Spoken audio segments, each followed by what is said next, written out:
small bars of Austrian marzipan, this delicatessen served coffee at the 3 or 4 small marble-topped tables that Kat had found on a trip to the Upper Loire Valley, and that she had carted back to Scotland in a hired self-drive van.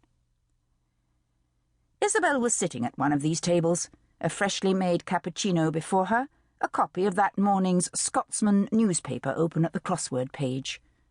Her coffee had been made by Kat's assistant, Eddie, a shy young man to whom something terrible and unexplained had happened some time ago, and who was still awkward in his dealings with Isabel and with others. Eddie had gained in confidence recently, especially since he had taken up with a young Australian woman who had taken a job for a few months in the delicatessen, but he still blushed unexpectedly, and would end a conversation with a murmur and a turning away of the head.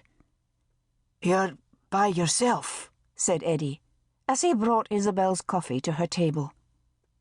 "Where's the—" He trailed off. Isabel smiled at him encouragingly. "The baby. He's called Charlie, by the way."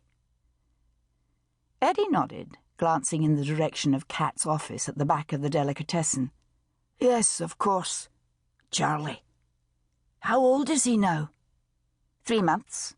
More or less exactly. Eddie absorbed this information. "So he can't say anything yet?" Isabel began to smile, but stopped herself. Eddie could be easily discouraged. "They don't say anything until they're quite a bit older, Eddie. A year or so. Then they never stop. He gurgles, though, a strange sound that means, 'I'm perfectly happy with the world.' Well, that's the way I understand it." "I'd like to see him sometime," said Eddie vaguely. "But I think that—" He left the sentence unfinished, yet Isabel knew what he meant. "Yes," she said, glancing in the direction of Kat's door. "Well, that is a bit complicated, as you probably know." Eddie moved away.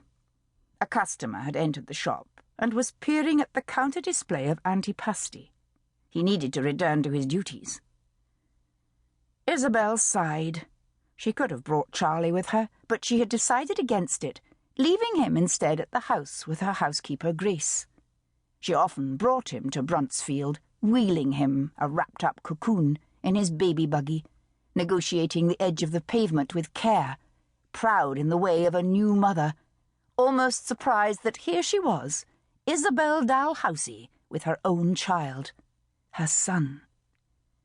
But on these occasions she did not go into Kat's delicatessen, because she knew that Kat was still uncomfortable about Charlie.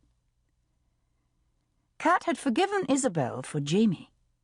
When it had first become apparent that Isabel was having an affair with him, Kat had been incredulous. "Him? My ex-boyfriend? You?" Surprise had been followed by anger, expressed in breathless staccato. "I'm sorry. I just can't get used to it. The idea."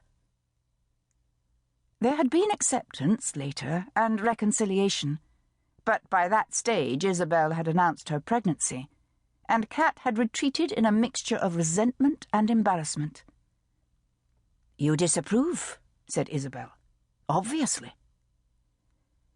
Kat had looked at her with an expression that Isabel found impossible to interpret. "I know he was your boyfriend," Isabel continued, "but you did get rid of him. And I didn't set out to become pregnant. Believe me, I didn't. But now that I am, well, why shouldn't I have a child?" Kat said nothing, and Isabel realized that what she was witnessing was pure envy, unspoken, inexpressible. "Envy makes us hate what we ourselves want," she reminded herself. "We hate it because we can't have it." By the time that Charlie arrived, tumbling, or so it felt to Isabel, into the world under the bright lights of the Royal Infirmary, Kat was talking to Isabel again. But she didn't show much warmth towards Charlie. She didn't offer to hold him or to kiss him, although he was her cousin. Isabel was hurt by this, but decided that the best thing to do was not to flaunt Charlie before her niece.